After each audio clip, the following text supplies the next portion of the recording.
অন্যান্য ইমামরা বেনামাজির শাস্তি কি এ বিষয়ে কথা বলতে গিয়ে তিনারা বিভিন্ন মত প্রকাশ করেছেন।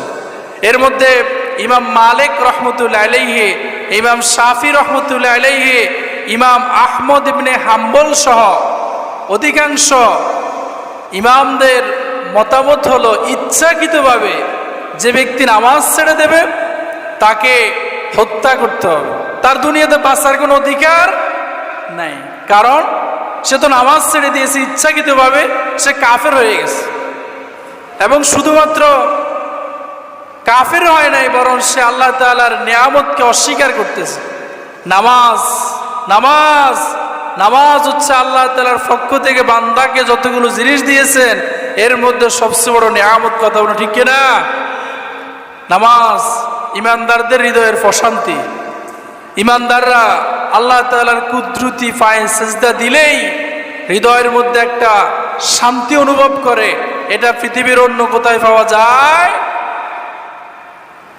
হযরতে ইব্রাহিম নাখউই, আইয়ুব সুখতিয়ানি, আব্দুল্লাহ বিন মুবারক, আহমদ ইবনে হাম্বল, ইসহাক বিন রাওহা রহমতুল্লাহ আলাইহি সহ অনেকেই বলেছেন কোনো ওযর ব্যতীত যদি কেউ নামাজ ত্যাগ করে তাহলে এই নামাজের ওয়াক্ত শেষ হওয়া পর্যন্ত অপেক্ষা করতে হবে। যদি নামাজের ওয়াক্তটা শেষ হয়ে যায় আর সে নামাজ না পড়ে তাহলে তাকে কাফের মনে করতে হবে। কি মনে করতে হবে? কারণ নবী করিম সাল্লাল্লাহু আলাইহি ওয়াসাল্লাম বলেছেন, আল ফারকু বাইনার রাজুলি ওয়া বাইনাল কুফরি তারকুস সালাত।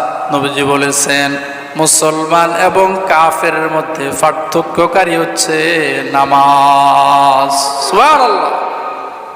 মুসলমান নামাজ পড়ে, কাফের নামাজ পড়ে না।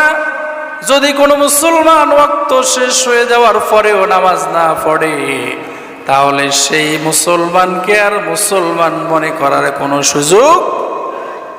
এটা কি আপনাদের মসজিদের ইমাম সাহেবের ফতোয়া?